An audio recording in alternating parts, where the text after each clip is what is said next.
Welcome, everyone, to our workshop. As we have friends trickling in, say hello, let us know where you are watching from, and more specifically, where you are in the process of being a pre-med student. And also, don't forget, lots of instructions as we start here. Don't forget to change your chat settings to everyone from hosts and panelists. My name is Dr. Ryan Gray. I'll be your moderator for the day. We're going to be talking about extracurricular activities, specifically focusing on the early pre-med student who is just starting out and is wondering, what do I need to do to get this done? Nawad, correct my pronunciation, is an incoming freshman. So you are the perfect person to do this. So we'll be talking all about it. I'm joined by two marvelous members of the Medical School HQ advising team, Dina Golini, former senior admissions officer at Stanford and a former advisor at the Brown Medical School SMP program. How are you, my friend? Doing well.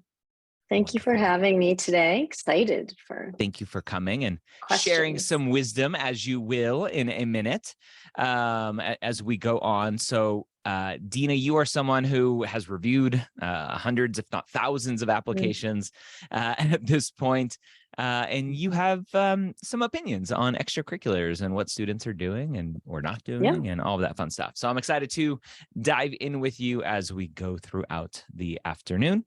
And also joining us, Rachel Grubbs, co-founder at Mapped, MCAT and test prep pre-med experts for 20 or so years. All of How are above. you? I'm really great. I love these kinds of sessions. We make a lot of stuff all week long, but when we have chances to get a couple advisors together and talk to students and let them ask questions, for me, that's always the most fun part. So I know we have a deck to go through. We're going to relay some stuff, but also I'm really looking forward to the interactive portion that'll come a little later in the afternoon. I'm excited for that. Yes. As always, the first question to be answered is this going to be recorded? Yes, it is being recorded. Everyone will get an email with the recording, so don't worry. But you should also stay. Yeah. Don't hop on the worry train. Choo-choo! All Choo-choo. right. Let's rock and roll. Rachel, are you driving slides? I think I am. Yeah, let me, I got some people pinned. Let me do some messing around here. Turn on screen share. Yeah, sometimes you have the slides open and then you forget where they are. But here we go. Can everyone see the slideshow now? Oh, yeah. We got it. So we're talking about extracurriculars, something that I think, unfortunately, too many students avoid. Dina, as students are going through this process, there's, I think, this automatic assumption of, oh, I get good grades, I'll get into med school. Why do you think extracurriculars, potentially for some students out there, just like, they don't think about them? They just think, if I'm a good student, I'll get into med school. Yeah, I mean, the extracurriculars help shape who you are and demonstrate your competencies for medical schools. You need to know what you're getting into, right, before you hop on the train to med school. So if you've never, worked next to a patient or volunteered or conducted research, admissions is going to see that as, it might be a rough transition for you to acclimate to all of those things that are incorporated into a med school curriculum. There are plenty of students that have perfect grades, perfect GPAs, perfect MCATs, and it's not all about the academics, although it's very important. It's important to have other things to make you well-rounded. All righty. All right. Yeah, let's rock and roll. All right. So, Rachel, activity categories. This is something, again, as a student, we saw Nawad earlier looking at an incoming freshman. When we talk about activities and extracurricular activities, a lot of students will jump to, clubs, but that's one potential aspect of this process. Talk through the activities that students can/should be thinking about, big picture wise, when it comes to a few years down the line, the application process. Okay. And quickly, just tech, I did update the sharing. So hopefully Yep. now you guys are seeing the slides without seeing all of my gobbledygook. Yeah, so part of why the slide here looks like it looks is we often see people fixate on which activity category is best or which activity category is the secret one that everybody needs. For some reason, a whole lot of people fixate on research. People also fixate on the word volunteering, without really realizing that you could volunteer and it could fit into many other categories. So kind of the idea with what we're trying to convey here, and Dina already touched on this briefly, is your number one job outside of school, right? Doing well in your classes and learning the information, especially in your early pre-med years, so, before you're getting to MCAT prep, is to start exploring healthcare. And if, most of the people here are looking at physicians, so exploring the possibility of medicine, doing that through shadowing physicians, doing that through getting hands-on patient care experience. So clinical experience doesn't necessarily mean in a clinic. And it's not always about your job title. It's about, are you interacting with the patients in a way that's directly related to their health? So, we're going to talk a lot about a lot of different activity categories and kind of what they mean and how you do them throughout the day. But the main thing is you should be exploring your interests. And also there's an assumption that your interest includes exploring healthcare. So an analogy I've heard a lot of people use is like, draw the analogy of a sports team. Many of you said you hope to start med school in 2026. If you planned to try out for a basketball team in 2026, would you do a whole bunch of basketball practice this summer and then say, I'm too busy with school and MCAT, I'm not going to do any more basketball until it's time to start the team? No, of course not. Of course you would keep getting more basketball practice. That's what clinical experience is about. Nice. Dina, I went to a bunch of conferences over the summer, meeting with deans and directors of different medical schools. And one conversation stuck out very clearly to me, speaking to the dean of admissions at a school in Florida. And we very much resonated on a lot of topics, but the one that I was like, oh my gosh, yes. He said he hates when students come to him at conferences or just reaching out to the schools and saying, what are you looking for? And he goes, we're not looking for anything. We just want to see who you are. And the question very often is related to extracurricular activities. What do you want to see hours wise? What type of activities do you want to see? Is this better than that? Talk about, as you went through a process of evaluating applications and advising students in your multiple roles, how you went about trying to convince students there's no perfect student, there's no perfect applicant that everyone has to fit into.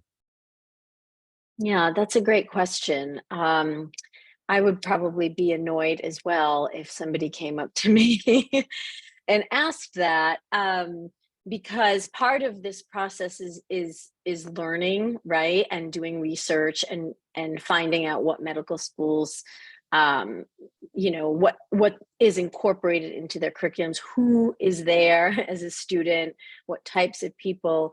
I think just focusing on things that matter to you is the answer to your question, right? Nobody wants to see, dozens of experiences that are not related. Seeing things or a passion or motivation towards something that is interrelated, or volunteering in a community or an organization that is really meaningful for you, conducting research that is tied to the way that you learn, or a special topic or area of interest that is that you're passionate about. I think that's where I would kind of, go down that path of just doing what is important to you and what is meaningful for you, because, becoming a doctor A lot of it is, you want a meaningful life, right? And you have a calling to serve other people, and find your calling. Like, find what makes you tick and stick with it. Yeah. And we haven't talked about this yet, and maybe it'll come up later in slides, but I want to reiterate right now for everyone watching. When we talk about activities that students are passionate about, that they're interested in, Rachel, one of the early misconceptions about activities is they have to be medically related. Correct. Talk about that. Common misconception. So, again, if you're looking at the slide, you can kind of see a left and right. Clinical experience and shadowing are obviously medically related. And those are the things that are expected to be, if at least healthcare related, if not medically related, right? You might end up shadowing NPs and PAs as well as MDs and DOs, but those things are medical. But also, when you apply to med school, they aren't just trying to find out how good of a pre-med you are. They're trying to find out what kind of person you are. And I think one thing that a lot of people misunderstand is they think, I'm going to list the activities I did. I've heard I have to give hours and dates. And I suspect that that's part of why there's this question of like, tell me what activity to do, because they think there's idea that if I just name the perfect thing, if I'm an EMT instead of a CNA, or no, if I'm a CNA instead of an EMT, that's going to be the clinical that the med officer goes, wow, that's the one I've been looking for. I've never seen one of those. Well, one, they've seen it all. And two, we can't tell you what you're going to be interested in. And it's not just listing an activity. In 2 or 3 years, whenever you guys apply, or you humans apply, and I know there's a range of times in here, you will be writing essays about these activities. And as someone who has read hundreds, if not thousands of essays, I know Ryan and Dina, you've read thousands of essays. It is real clear to me real quickly when someone is writing an essay about something that they only did because they felt like they were supposed to. The whole point of these essays, when you're writing about your activities, when you apply, and also when you actually have interviews, is they're going to talk to you about it. And they're going to want to hear what you have to say. So if you have in your head that Habitat for Humanity is better community service than tutoring kids at an underprivileged school, because for whatever reason you've heard that matters more, but you didn't enjoy Habitat for Humanity, you're not going to have anything interesting to say about it, right? So go explore your own interests. Be personal to yourself, because later you won't just be reciting, check, I did this thing. You're going to be telling whole stories about it. And it's going to be a lot easier to have those conversations if you're following your interest from the beginning. Yeah. All right, let's keep rocking. All right. we all jumped up on our soapboxes on that one. Boom. So as we get started here, right, we set up this workshop for early pre-meds. And one of the biggest mistakes that we've seen day in and day out is a first-year student jumping in and going, okay, I want to be a doctor. That means I need to be the president of the pre-med club. I need to go start a different pre-med club. I need to go to another country and do some medical mission trip. I need to start shadowing. I need to become an EMT, a CNA, a scribe, a phlebotomist, all at the same time. And all of a sudden they get through their first semester and they have a 2.0 GPA and they go, oh, what happened? It's like, you didn't allow yourself time to learn how to be a college student. So our first bullet here, academics first, learn how to be a college student first. Now, Dina, I know you've worked with high school into college students, SMP students. You've looked at, again, thousands of applications. What is but besides the things that I talked about, right, in terms of taking on too much too fast, that thought process of allowing a student to go, oh, wait, my first job here is to be a student and learn the differences between high school and college. Can you rephrase that? Like, yeah, just to let a student understand, help them understand that there is usually a pretty vast difference between those two. Just the academic rigor. Yeah, it's a thing, right? And there's a reason why so many students, I had a publication with Seth Leibowitz, who's speaking with me at MapCon My publication in my book chapter focused on the high dropout rate of pre-meds going from high school to college. And I think there's this perception that, especially for superstar students in high school, be a superstar in college, and then you get into your first orgo class and you're no longer a superstar anymore. It's definitely more challenging, and curriculums across different high schools in the United States vary drastically. You could come from a very elite private school where you took calculus in 8th grade, or you could come from a very urban public high school that doesn't even offer calculus, right? So you're all mixed together now, in all of these pre-med courses in college, and it's a shock for a lot of students. It's the first time in their lives that they'll get a C, and the first time that they'll struggle. So I think what Dr. Gray said about learning how to be a student is really important, because it's not going to be easy. You're going to get exposed to curriculum and content that you did not see in high school. I guarantee that. Preparing, asking for help when you need it, taking advantage of TAs, office hours, tutoring, collaborating, working as a group, and really trying to pick yourself up after you stumble. Those are all going to be attributes that will help you be successful throughout college and even in medical school. Yeah. Awesome. Okay. As we look at the rest here, right? The things to do, explore. Rachel, again, we kind of hammered this home a little bit earlier in terms of it doesn't have to be medical. It doesn't have to be X. It doesn't have to be Y. Yeah. How far outside of the box can a student think about, right? Maybe someone is an avid archer, right? Can they go start an archery club on campus that may affect their application? Can they talk about doing river dance style, right? Type dancing? Where does the acceptable boundary live? I mean, I would say the limit is just like the law and your morality, right? Like, I don't want to hear about starting your own business if that business wasn't legal, right? Okay. And it doesn't have to be starting, because that's another thing is a lot of people talk about, well, I heard I had to found a club, but maybe you don't, right? Yeah. If you're DESE and there's already a South Asian pre-med club, maybe you want to start a new one, but maybe you just want to see how you can help transform that one. The way I often think about it, and I've heard Courtney, one of our fellow advisors, articulate this really well, is by Med 3, even though you're paying tuition to the med school, you are essentially paying for the right to be an employee in training, right? So those rotations, those clerkships that happen 3rd and 4th year, those are training opportunities. So you are essentially a hospital employee. And med schools want to know that you are ready for, one, a very professional job that's going to happen by the time you're in your 3rd year of med school. So I mean, most med school matriculants are 24 on average. Obviously it varies, but so by the time you're in your mid-20s, maybe 26 or so, and you need to pick up a lot of life skills, a lot of competencies to be successful in the workplace that I think you can acquire almost anywhere.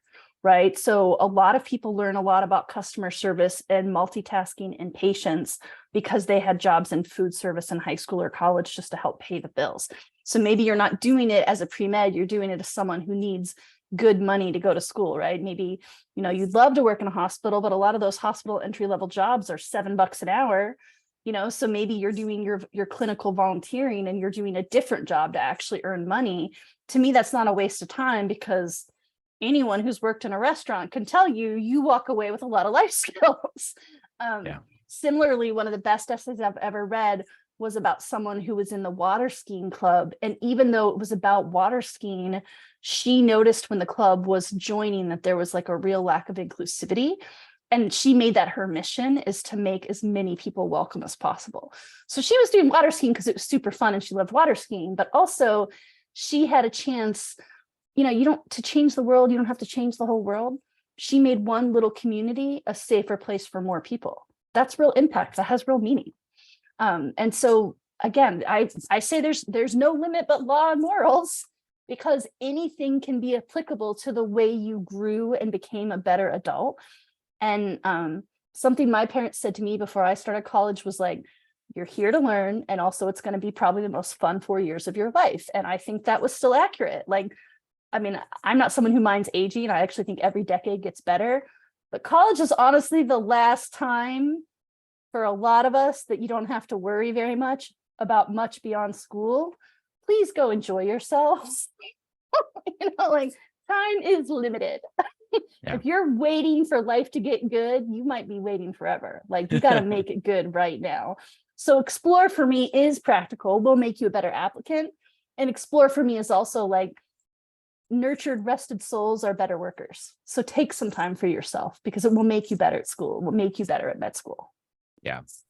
So this next bullet point, follow interests. I'll give a quick little anecdote about a time that I was approached at a conference by a student who said, "Hey, Dr. Gray, I was just in your session, and I had a question about what to do this summer. I have this opportunity, I have that opportunity." I don't remember specifically what they were at this point. And he said, "Which one should I do?" And so I responded with, "Which one do you want to do?" And he goes, No. I can do this or I can do that. Which one should I do?" And of course, he's asking the question that the question that he's not asking is, which one will look better on my application, right?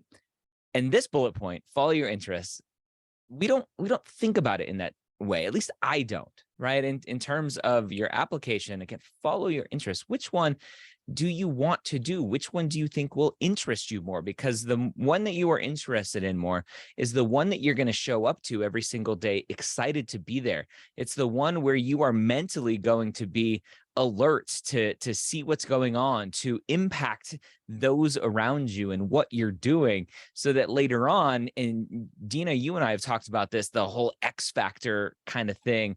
It's not about the one activity. It's about you being a person who affects those around you in a positive way, and then telling those stories and showing that in your applications. And when you are following your interests, I believe you have more opportunity to be that person.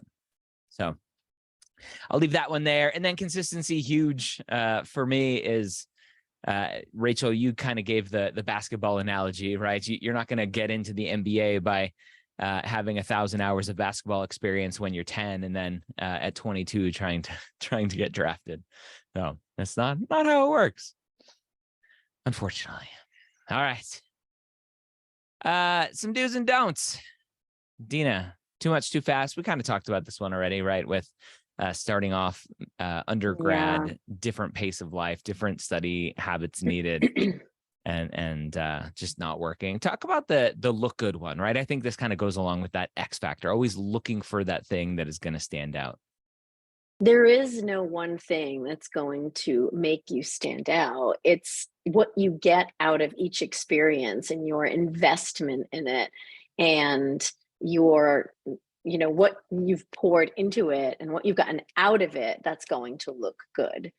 It's very easy on the admission side to read applications and, like Dr. Gray and Rachel mentioned before, like be able to tell, when someone just did something just to do it, as opposed to really hearing about how it impacted them because it impacted other people or impacted a project or research.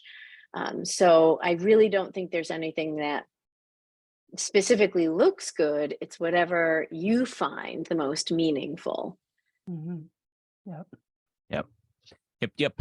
Virtual. If you don't know, we did Eshadowing through the pandemic, and we had our last session August 1st. And I've gotten some emails going, "Hey, why'd you stop this?"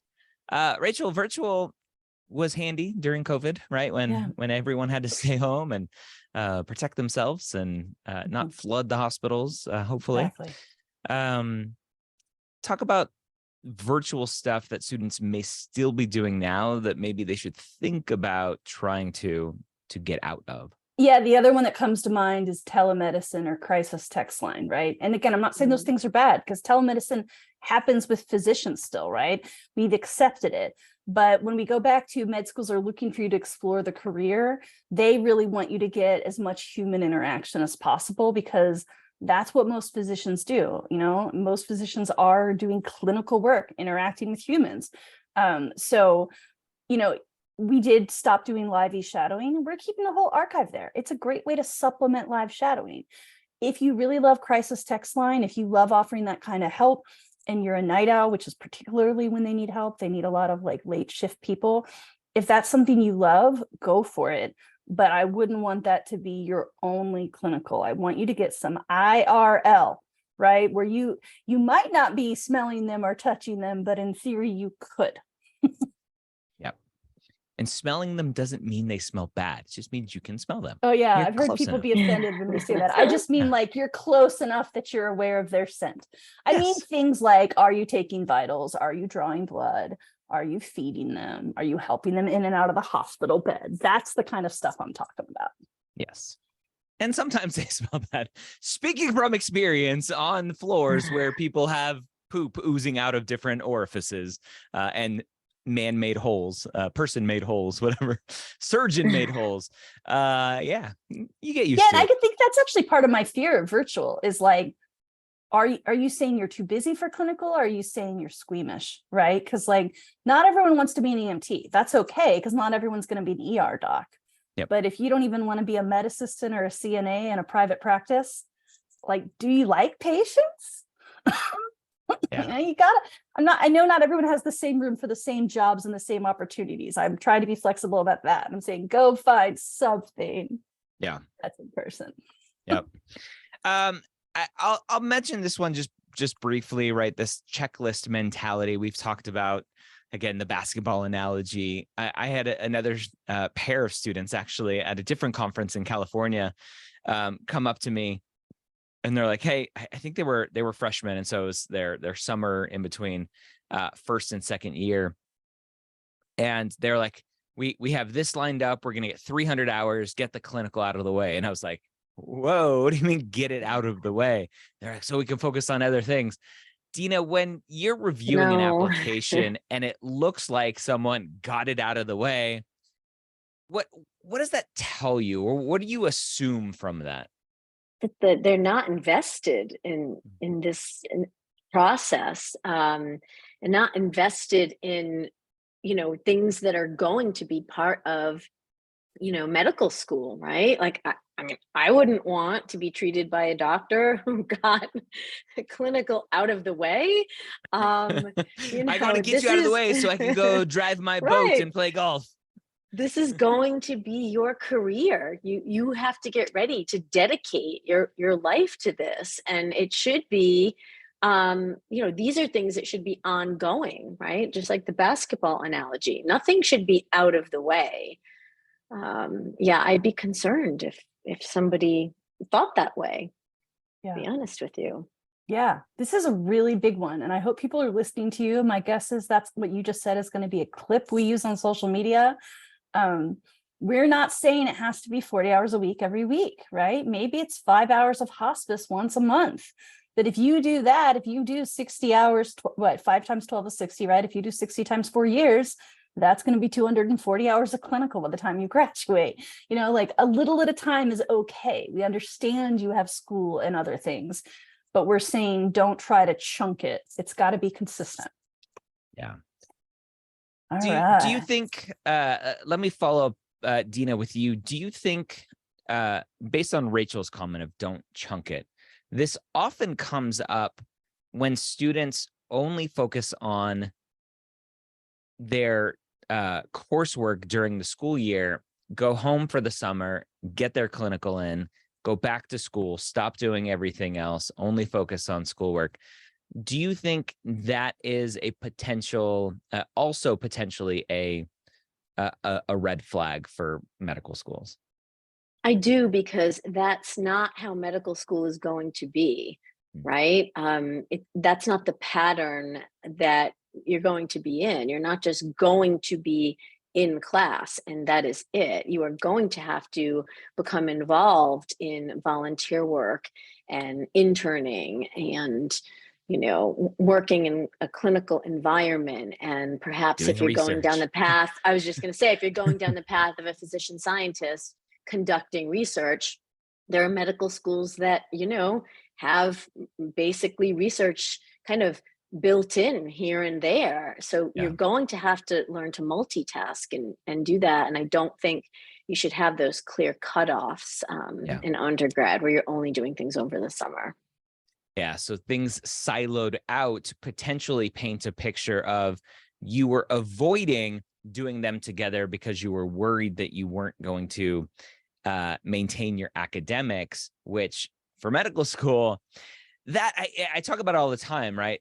Academics aren't everything, but they are a big part of your application, because medical schools, first and foremost, want to make sure that you're going to graduate. They want to make sure that you're going to pass their curriculum. You're going to pass everything. And a lot of students don't really understand, once you get into medical school, it's basically pre-med 2.0.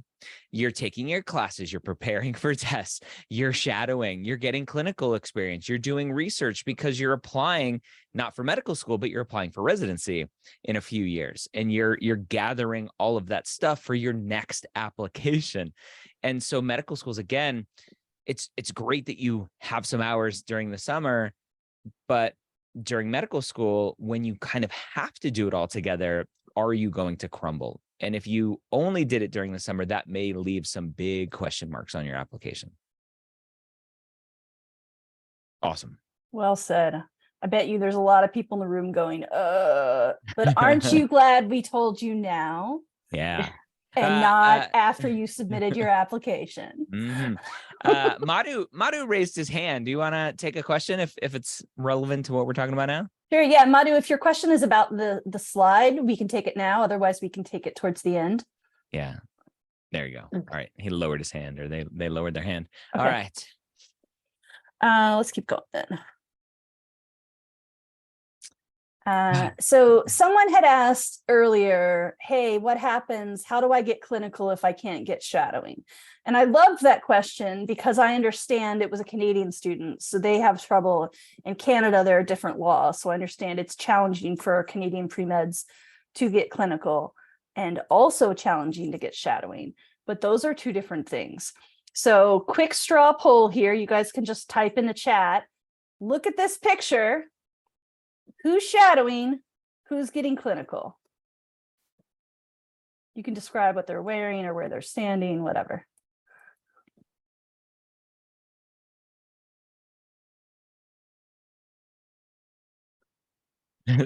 Scrubs equals clinical. I love that. Always, right?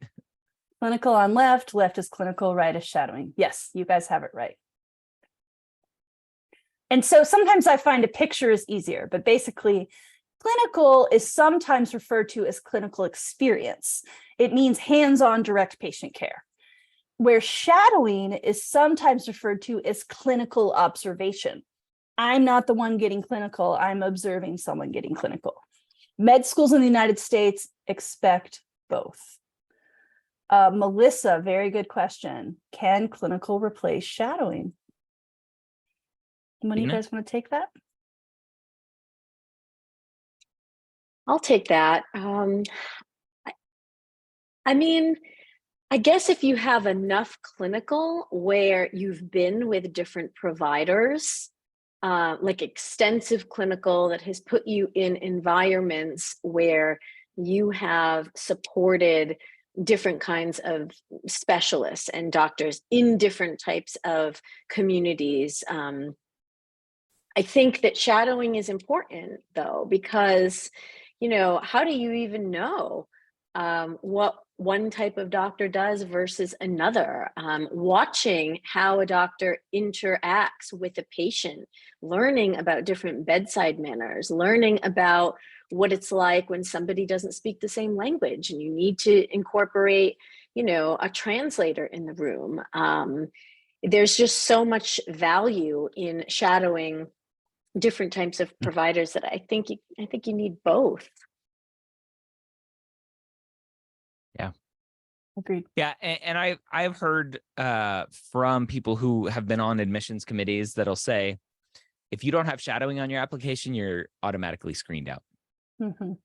They have that ability. They can play by those rules if they Oh, want. yes. Yeah. So, Yes. And yeah, so somebody said if you transition from shadowing to working as clinical, yeah, because sometimes that happens. Sometimes shadowing is the start of clinical. I also think sometimes it works the inverse, because shadowing is volunteer, it's unpaid, they're not really able to give you labor, but they're still open to privacy issues. Does help if you have your HIPAA training, Google Red Cross HIPAA certification.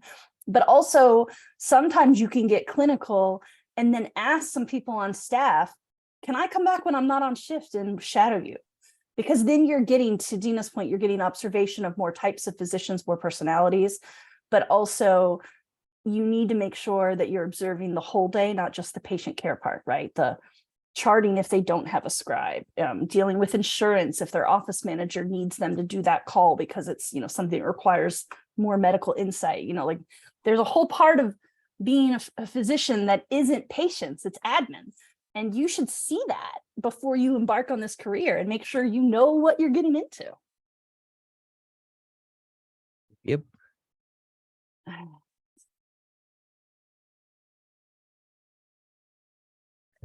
So we do lots of weekly Q&A sessions. We call it pre-med office hours every Wednesday at 1 p.m. Eastern. Yep. I don't know why it's tripping me up lately.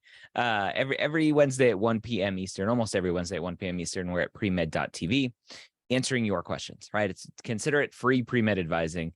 And one of the most common questions that comes up every single week is this clinical? Is this clinical? Is this clinical? Is this clinical? And often students lead with, hey, I volunteer in an emergency room. Is that clinical? Rachel, is one of your favorite topics. Talk about why that question doesn't work. Yeah, it's what I refer to as an insufficient data question. Because when you tell me that you volunteer in an emergency room, what I don't know is what you're doing.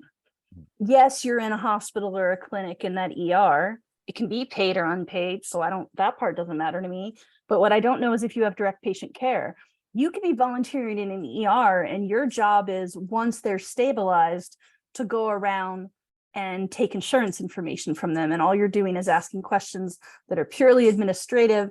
And yeah, in theory, you could smell them or touch them, but you're not doing anything related to their health. That part's already done. You're doing admin work. That's not clinical. Or you might be in an ER and, maybe you have EMT training and you're at a small rural ER where they need you to do hands-on work. And, you're taking vitals and drawing blood and, administering meds and, like both are possible, but only one of those, and those two examples I gave, is clinical. Yep. This is a thorny one. People never stop asking, is it clinical? Yeah. It is true. It is true. And then there are some that are, I don't know, a borderline, right? We talk about scribing. There's some admissions committees out there, some admissions committee members that are like, scribing isn't clinical experience. You're not interacting with the patient. And especially scribe jobs where in the emergency department, you sit out in the bullpen area where all the nurses and doctors and other people just kind of hang out and type their notes. The doctor goes in to see the patient, comes out and basically dictates to you what happened, right? Is that clinical experience or is that just a glorified secretary? I don't know. Secretary, admin assistant, whatever we call those people these days. So it's hard. And then you look at something like what a lot of students do, because there's typically a pharmacy on every street corner, a Walgreens or CVS or Rite Aid. There are a lot of pre-meds out there that work as pharmacy technicians. And I personally don't think pharmacy technician is clinical experience. They're like, but we're interacting with patients. I'm like, but that same patient could go and get a bag of chips and then go up to the regular cashier and check out. Is that cashier also doing clinical experience? It's, to me, it's a retail job, not clinical experience. So it's one where there's a lot of wiggle room potentially. Yeah. Yeah. And so even these examples are not perfect, right? Because like we just said, scribe isn't always clinical. I've listed it here as clinical, but it often is, but remote scribing, not clinical. So yeah, you got to use your own judgment. I know sometimes you want that expert to arbitrate for you, but you, the student who's listening and watching, you have to critically think, am I doing direct patient care? That's what makes it clinical. Yep.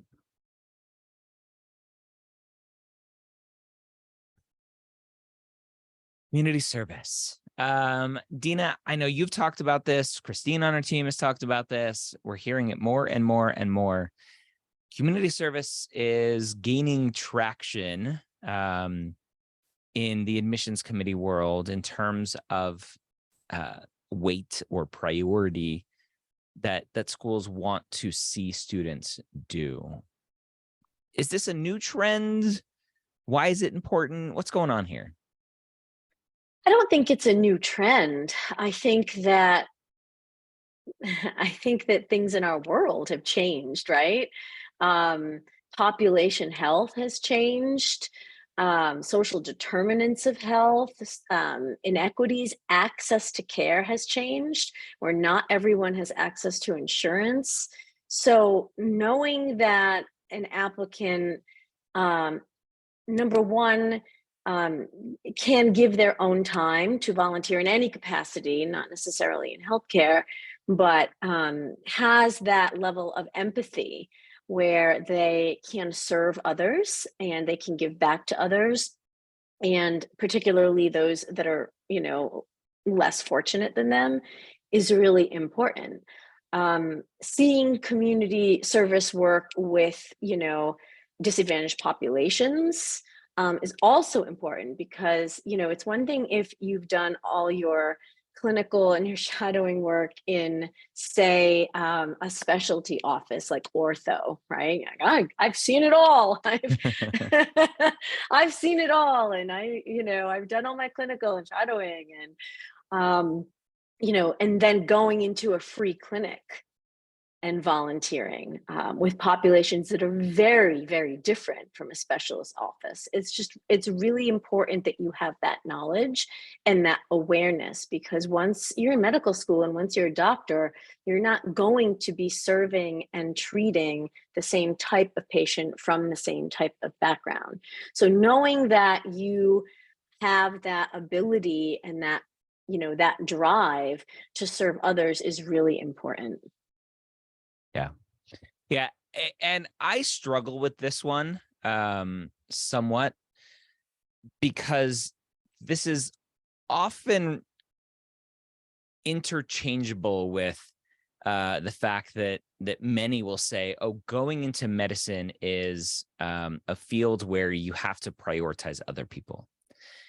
And I struggle with that because we have huge amounts of physician burnout because they go into that world with that mentality of like, oh, I can't take care of myself. I can't exercise. I can't eat right. I can't sleep. I'm supposed to worry about everyone else and I come last. And my argument is like, if you come last, then your patients don't come first either, because you're not in tip-top shape to take care of them. I always had this mentality in med school that food comes first. Maybe that's why I gained 30 pounds first year.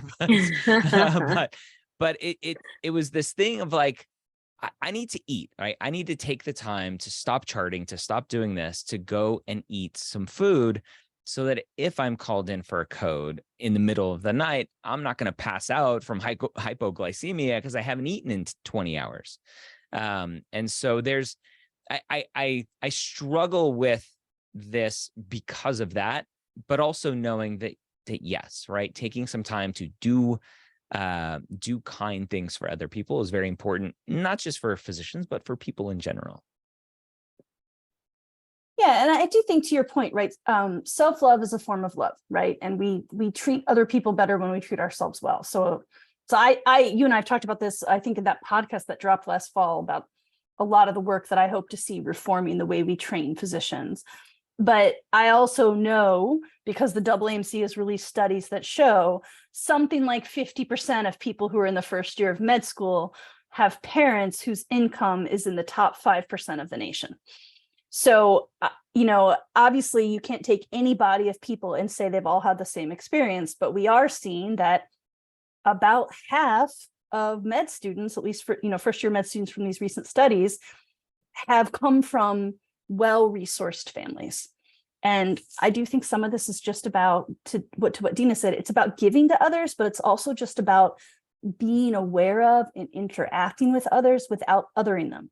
Understanding that someone who has a completely different background than you may have things to offer that you don't know. Just knowing how to interact with a wider range of humanity is a good thing. And that's going to be true in any job, not just medicine. Well said. Yep.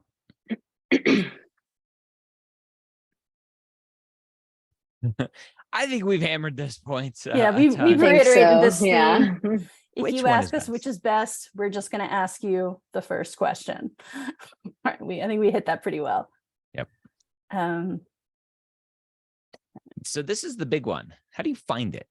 Right. I think at the end of the day, there are job boards out there, right? Indeed, what a Monster, whatever the ones that are still out there.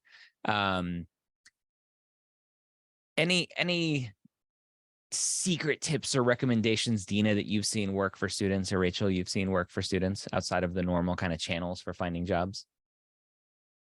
I think use your own network, right?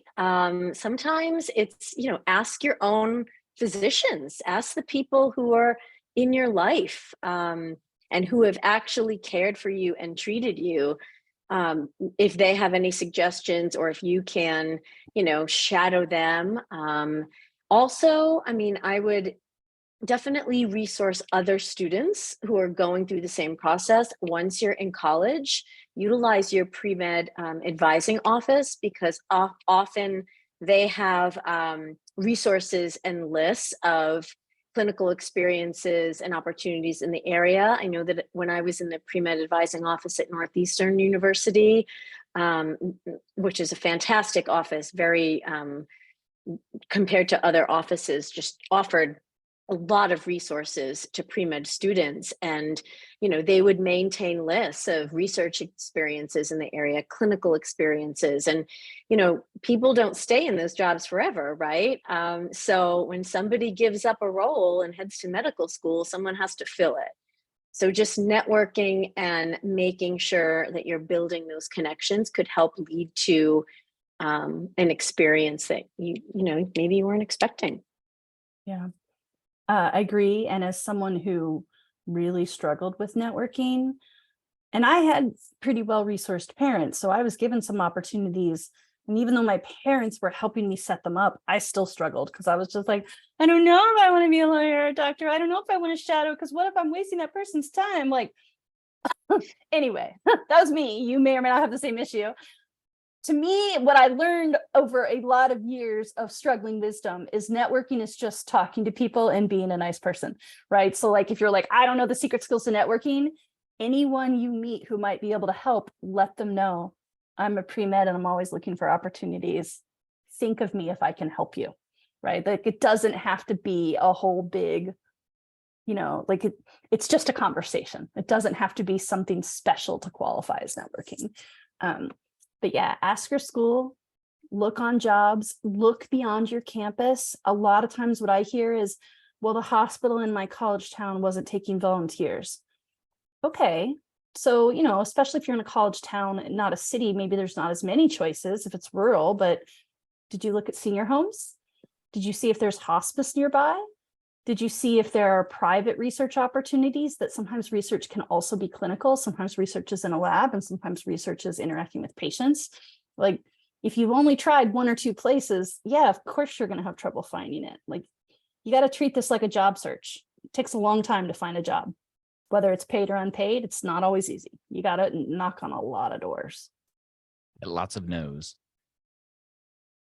Yeah. I'll give one more tip about this too. I remember, in my role when I was at Brown, the local hospital, Rhode Island Hospital at the time, would put out a message to students at Brown looking for volunteers, right? And they would send that to like the career services office the pre-med office, just looking for volunteers in the emergency room and, pushing patients around, et cetera. And I know a lot of students that I had that did that, and they all led to other things, right? Before you knew it, those students were getting offers to shadow residents, to shadow doctors, to sit in on brain surgeries. Like, one thing led to another. So my point is, it doesn't have to be, labeled as this is direct clinical experience. Even something like that could lead to more enhanced experiences down the road. Definitely. Yeah, a lot of hospital volunteers start in the gift shop. And then if you're reliable, you get to graduate to patient care. So take the gift shop opportunity. Just make sure they know you want more. Yeah, love it. Kind of already covered this. We sort of did shadowing and clinical on one slide. Yep. We did leave e-shadowing on here because we think it's a nice supplement. If there's certain specialties you're interested in, all of the e-shadow archive is up, also specialty stories. But yeah, try to get some in person. We're almost at the end. Okay, so this coming soon, we might need to redo this picture. This is supposed to show you in the spotlight. So the idea here is, in a moment, friends, you get to raise your hands. You can start raising them now. I see some of you have typed questions in the chat, but we have found that you tend to get answers that are better and the students tend to enjoy it more if you talk. So please start raising your hands if you'd like to unmute and ask a question. In the meantime, while you're formulating that, we just want to make sure you're aware of some cool resources. Oops, didn't mean to do that fast. Ryan, you want to talk about our free activity tracker at Mapped?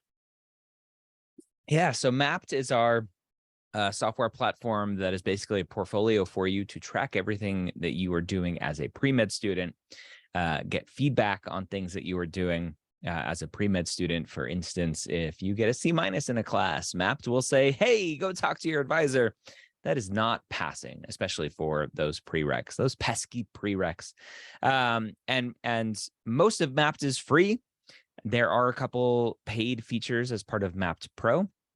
But tracking your activities, tracking your courses, tracking applications, all of that kind of stuff is free. And we're going through a big revamp redesign right now, so it's super exciting. But you can see here on this little image that it's showing a 3-year time span. Everything's color coded. So at a quick glance, I could look at this and go, yeah, you're probably pretty good, right? You're doing a ton of stuff, which is great. I don't see much community service, so maybe we should talk about that. And so it's a fun way to keep track of what you're doing. You also have the ability to kind of do diary entries, journal entries, attach flyers or PDFs or images to the activities. So 3 or 4 years down the line, you can apply to medical school and not forget things that you did. Don't trust your brain. It's not the best record keeper for everything. Yeah. All right. And we also have one-on-one advising. You want to talk about that again, Ryan?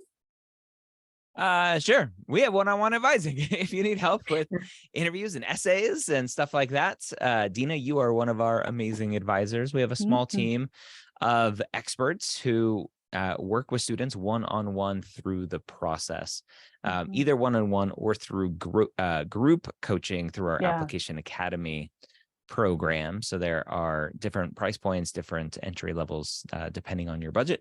But we love working with students one-on-one, helping them craft their story, craft their application. Yeah, I don't think we have a group slide today just because we expected a lot of people who were several years out from applying, and currently the group is just for application year. But we do also have pre-med pathway. So we have a lot of one-on-one programs, drop in for any reason, drop in specifically for essay help or for mock interviews. And then we do have, actually at your collective request, what we've heard from a lot of students who were several years out from applying, and sometimes if they're lucky enough to have support, we've also heard this from their families who want to help them, that sometimes, even if you're lucky, I mean, I think most pre-med advisors I've met are pretty with it, but even the super awesome ones are super under-resourced. So even if you're lucky enough to have a school that offers you a lot, and you're taking advantage of everything that your school offers you at the pre-med or pre-health office, you may find that you just want a little more personal attention. And so we're happy to collaborate with that, right? We encourage you to share your free mapped account, or if you use the paid one, either one, to share that with your advisor at school. But we also have programs that are specifically for people who are 3 years, 2 years, 1 year away from applying, so that we're helping you, kind of like the way a lot of you reacted when we talked about the importance of consistency of clinical, right? There was a lot of panic of like, that's not how I planned it. It's not too late to fix it. That's why we offer pre-med pathway, is to help you get on track so that when you do apply, you're in the best shape you can be. Be all that you can be in the Army. I think that's it. So we can move to the live question portion. I'm going to turn off screen share here. Melissa, you have your hand raised. What's going on? I don't know if I can articulate this question concisely enough, but I'll give it a try. So I just went through the college application process a year ago, and I was repeatedly advised that not everything, but that most of your activities should make sense to you. They should be things you enjoy and you feel passionate about. And that's what I had. And it went pretty well for me, and it's going well for me in college as well for a med school application. I finished my first year. I'm a neuroscience major. I have a strong interest in Alzheimer's. I've been volunteering in a geriatric ward, working directly with Alzheimer's patients. And I got into a research lab at the end of the year, so also with Alzheimer's. So it's all these things directed to Alzheimer's. However, I start hearing that you maybe don't want to be focused in just one area, that you need to broaden your horizons. Well, I'm also in a sorority and love that. And really, but that's a very different world from Premeds. And I do some other activities on campus that are also very different worlds from Premed. And I don't know if those are activities that down the road I can put more time into and share, or if those are sort of my silent activities that I don't share, if that makes any sense at all. Oh, I love and that question. Finally, let me see if there's one more thing I can say. The shadowing really is quirky to me, because in the geriatric ward, I kind of shadow, but the doctors are so busy, the nurses are running around, so I couldn't honestly say I've shadowed somebody. There's an opportunity at my school where I could apply, and you rotate through a major hospital, and so you get to go into different wards and see different things. So, I mean, that's an option. It's not really my interest, but it would give me a lot more focus. But I feel like that's better than my family is lawyers, but we have a lot of doctor friends, and every one of my doctor friends' kids are shadowing their parents' friends this summer. And to me, that's not really, I don't know, that just doesn't seem like what I should be doing, like following around family friends. So those are all my questions. I don't know if they were very concise or not, but I'm just concerned of having a hodgepodge 3 years from now that I don't know what to do with. And I'm wondering if I'm on a good track or not really. All right. There was a lot there. Doctoring 101, when you're talking with patients, one question at a time. So I want to start with my favorite question in there, and that was the silent activities. Dina, when you hear someone say, "Ooh, should I keep that silent? Should I keep a part of myself off of applications?" What does that make you think about? No, you shouldn't. It's who you are. Those are some of my favorite activities to read. And keep that in mind, that on the admission side, it gets so rogue, so redundant to read application after application with, clinical research, like to see the personality in each application through those experiences. Are you a rock climber? Are you a surfer? Are you a baker? Did you start a food pantry on campus? There are just so many different things that tell admissions who you are, and define your personality. And I think that that's really important to form a connection on the admission side. with a stranger who's reading about your life, right? To kind of learn who you are and what type of person you would be adding, to the med school class. Yes.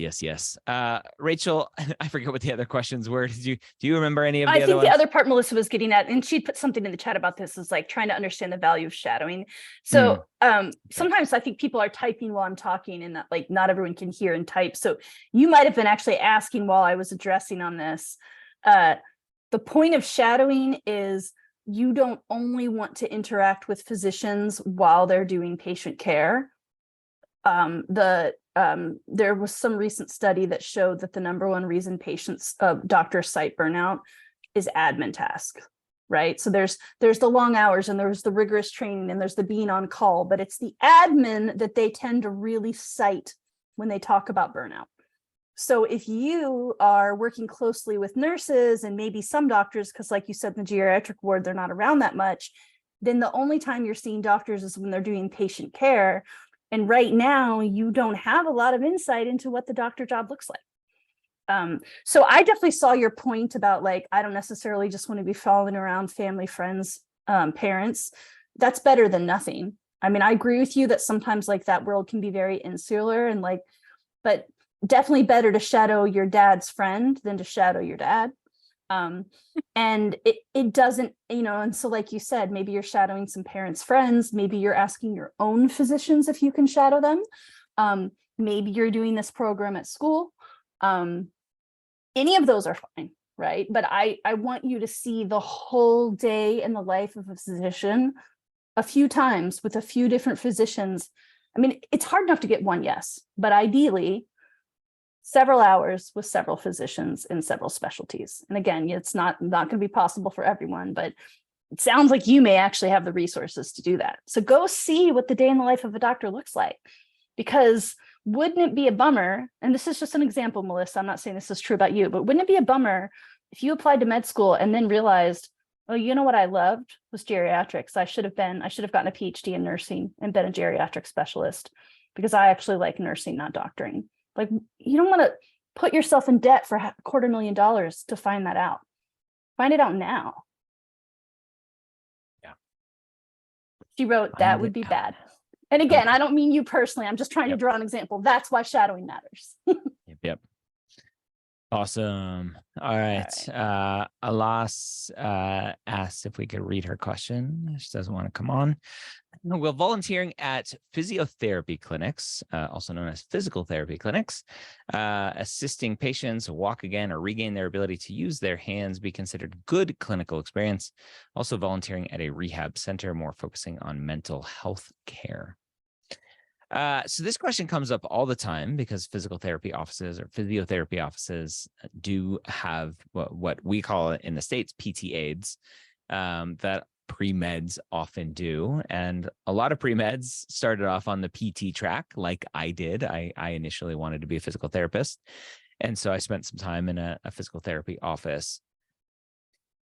Is it good clinical experience? Sure, you're interacting with a patient. Is it the only clinical experience you should get? Probably not, right? Because it's not traditional healthcare. It's not a traditional healthcare setting where you're taking care of generally what we consider sick people who need that comfort and care, being in a hospital setting or clinic setting.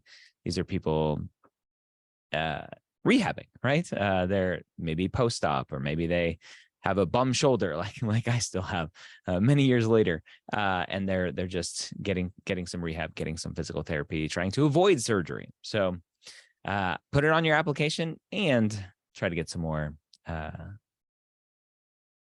classic clinical experience. Yeah.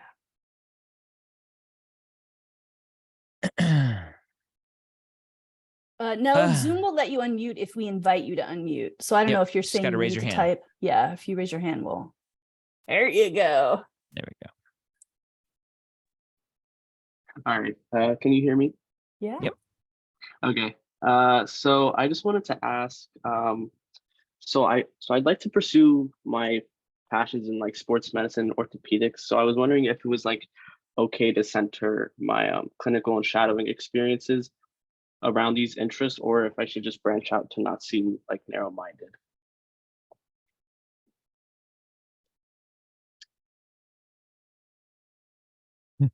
Thoughts? This is a Oh, common yeah.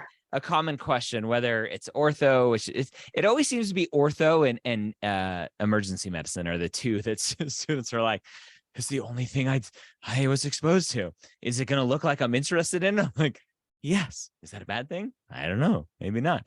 Dina, what do you think? Yeah, I mean, I think at the end of the day, just because you're interested in it doesn't mean that that's where you're going to end up. Once you're in medical school, you're going to do rounds. You're going to get exposed to all different specialties. So, you might not even end up doing that. And I think that on the admission side, um, I personally would not like to read an application from somebody that was like, I am only interested in ortho and that's all I did, because that's not what your experience in medical school is going to be like. Your clerkships, internship, you're going to be exposed to all different types of medicine. So we need to know that you've been exposed and you've shadowed and you've just put yourself in situations where you know that other specialties exist, because that's not, in medicine, ortho isn't in a silo, right? Like sports medicine, healthcare isn't in a silo. I mean, like, there are needs out there, and admissions needs to know that you are aware of the broader context of healthcare. So I wouldn't recommend that. But if that's all you can get, it's all you can get. But if you're doing that in hopes that, you're banking on this is the specialty you're going to go in, a lot can happen from now until then. I'm sure Dr. Gray can tell you. Yes, I'm not an orthopedic surgeon like I wanted to be. No fault of my own, although it's all my fault at the end of the day. All right, good question. Maya, hello.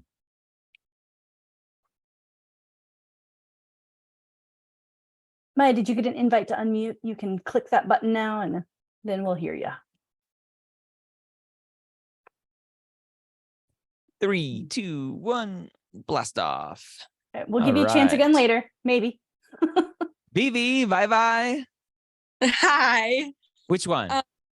Vivi. Neither. Vivi, all right. What's up? So I just graduated high school, and this summer I've been shadowing at 2 different emergency rooms and at a pediatric primary care place.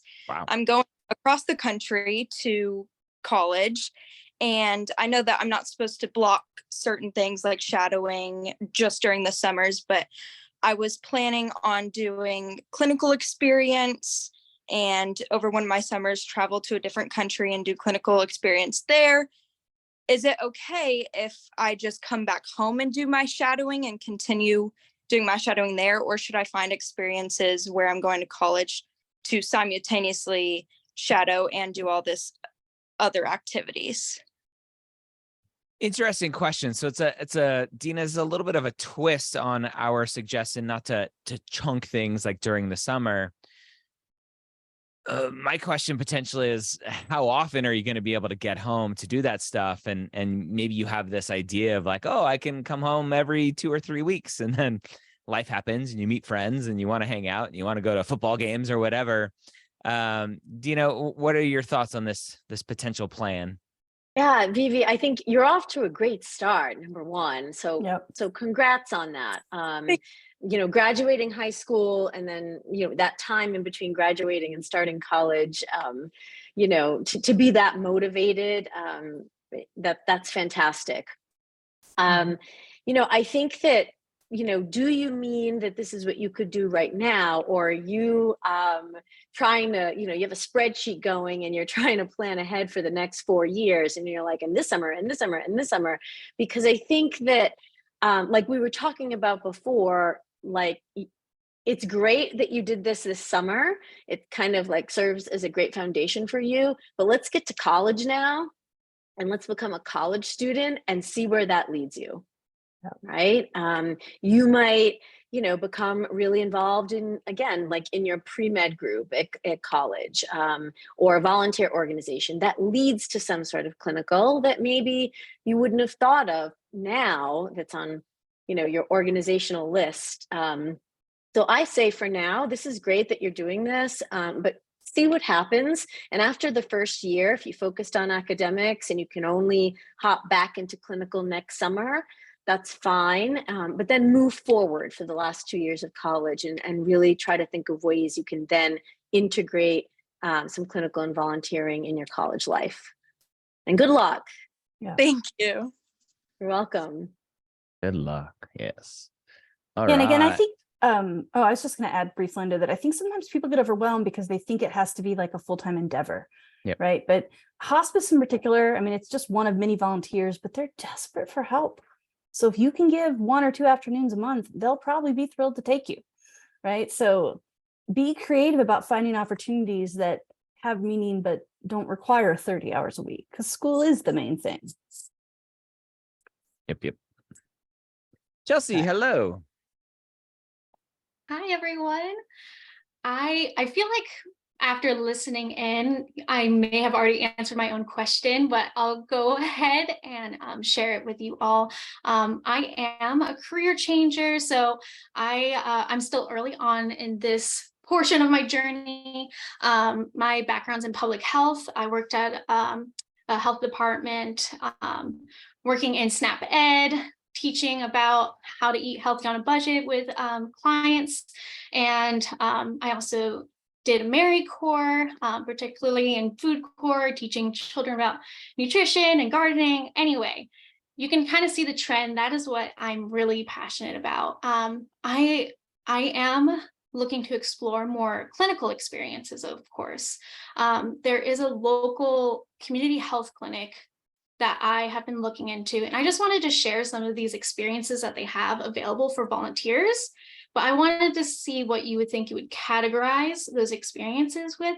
I will probably still go forward with them because I'm very excited about these experiences, but I may have to actually incorporate more clinical if you don't think this is related. So for example, they have opportunities to read to children and patients in the waiting room, educating patients on how to read food labels, as well as helping connect them with resources like EBT. What do you think about that? Rachel, this is one of those interesting ones where it's like you're in the waiting room of a hospital or a clinic. The setting doesn't matter typically, Exactly. right? I always tell the story of the student who didn't get into med school not just because, but reviewing his application, he was a janitor in a hospital and he marked it as clinical experience, and it was one of his only clinical experiences. And I was like, that's not how. It's like that old commercial, the old lady, I unfriend you and taking pictures off the wall. It's like, that's not how this works. Right. Yeah, it gets tricky, right? Because, like, for example, sometimes with geriatrics, people will say, like, well, I was playing bingo with them mostly. I don't consider that clinical. I do sometimes think you might make the case that's clinical with small children if you're playing or reading to them, because that is part of medicine for small children, is keeping them compliant in a way that we just expect adults to be able to do it a little bit better on their own, you know? And so, you know, you mentioned a lot of different things, and you had said, I think I know my own answer. I mean, I heard you say, one, you think you're going to do them because they sound fun, which is great. And also, we won't really know until you get there and do it, whether or not it's clinical, because it's going to depend on what your days actually look like. Sometimes with those positions, they tell you the coolest parts, and then the first 3 weeks, you are completely locked in a storage room, restocking toilet paper, right? And that's important work, and they need you, and no, it's not clinical, and you're still going to say, thank you, please, more, because eventually they'll turn you loose on patients. Right. And so I think that's the piece, is like, it's hard for us to arbitrate if you haven't done it yet, because it's not about job title or job description even. It's about what the actual day-to-day looks like. And those of you that have been in the workforce know job descriptions and day-to-day job activities, there's correlation, right? But jobs evolve fast. And sometimes job descriptions don't evolve with them. Yep. Awesome. Thank you. You're welcome. All right, let's keep going. We have D. Hello, D.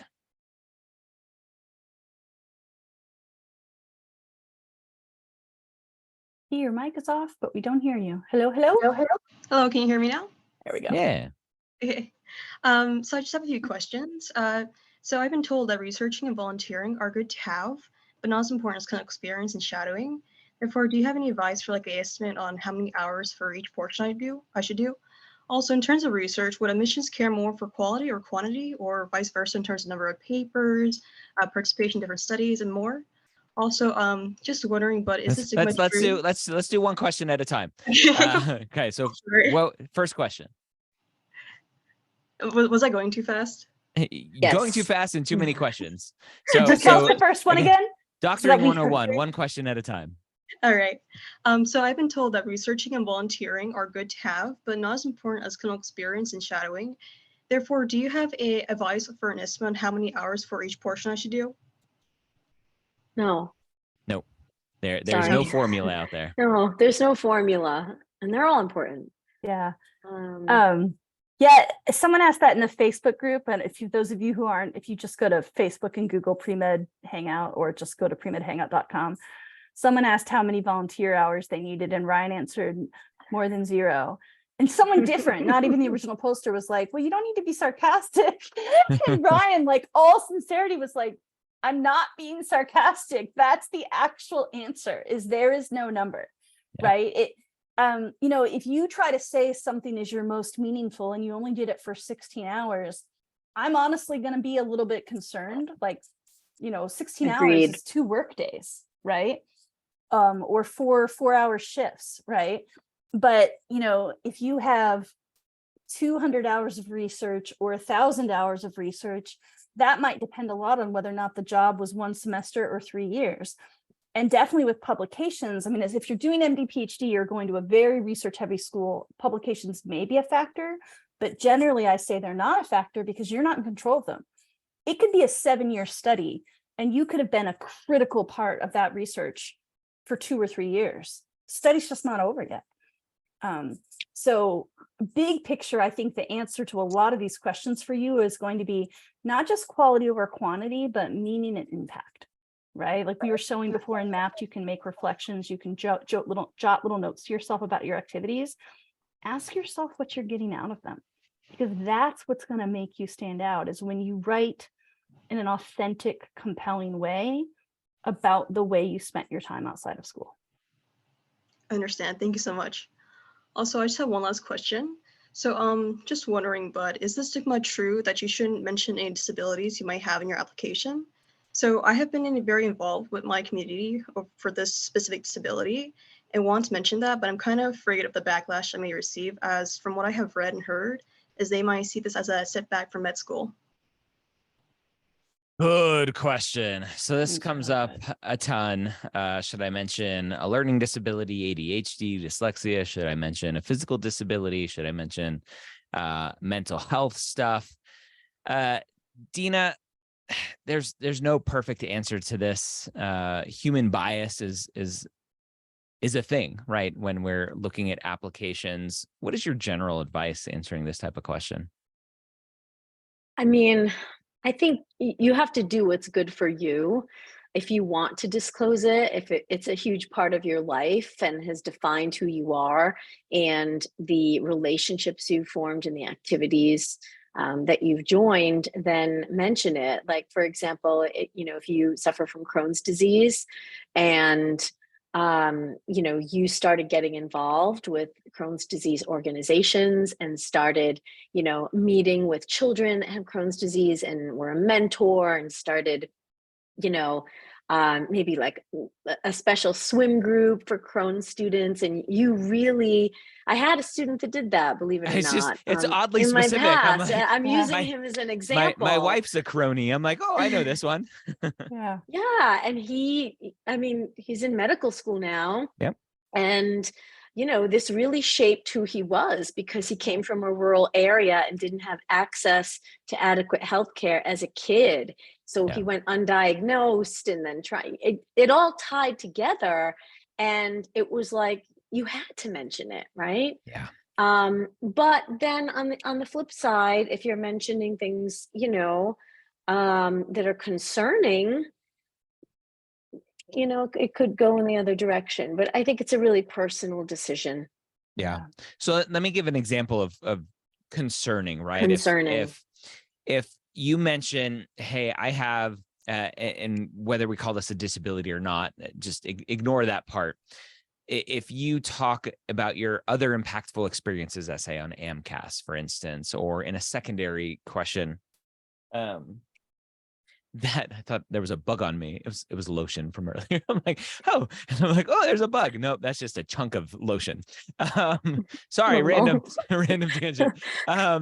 The comes up all the time in terms of wanting to explain away bad grades or explain away a dip in grades.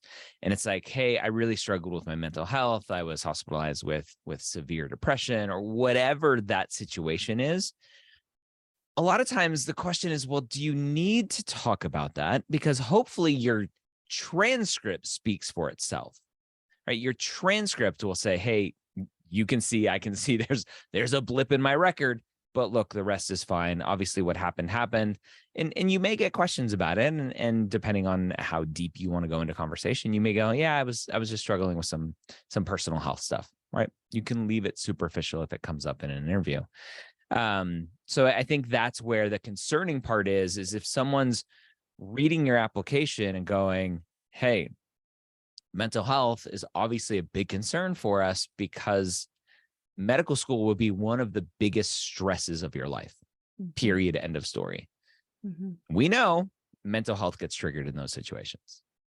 And medical schools, both selfishly and to protect you, want to make sure that they're not going to put you in a situation that's going to cause you to have more issues. So protecting you, but they're also selfishly protecting themselves, accepting a student who may not finish medical school, which looks bad on them. Yeah. So there's some selfishness in there too.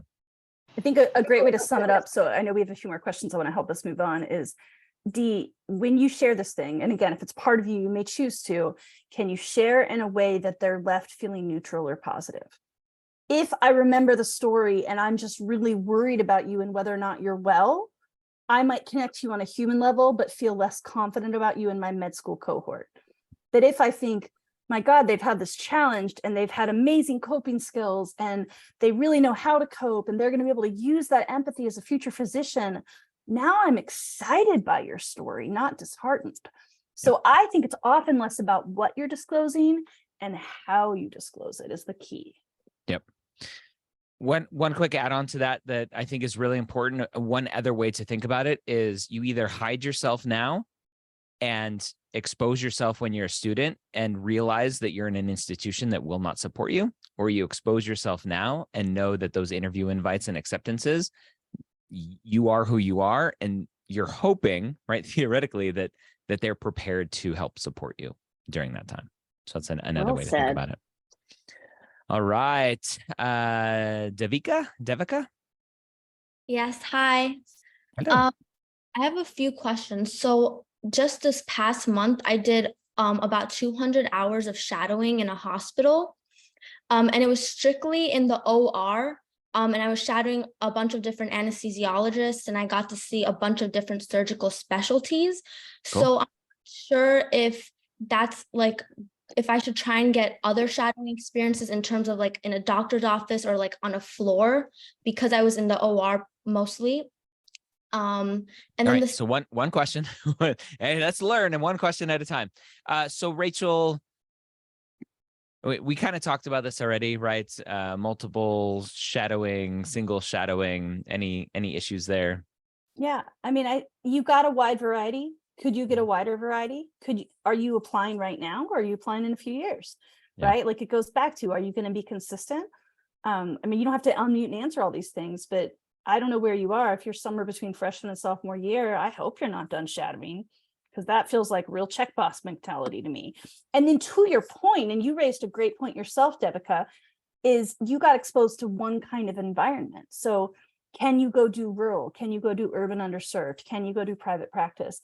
Again, not everyone's going to get yeses. Not everyone's going to have the time. I'm not saying you must. I'm saying if you're lucky enough to have the bandwidth and the time, yeah, go expose yourself to as much medicine as you can so that you really have an idea of the wide range of job possibilities.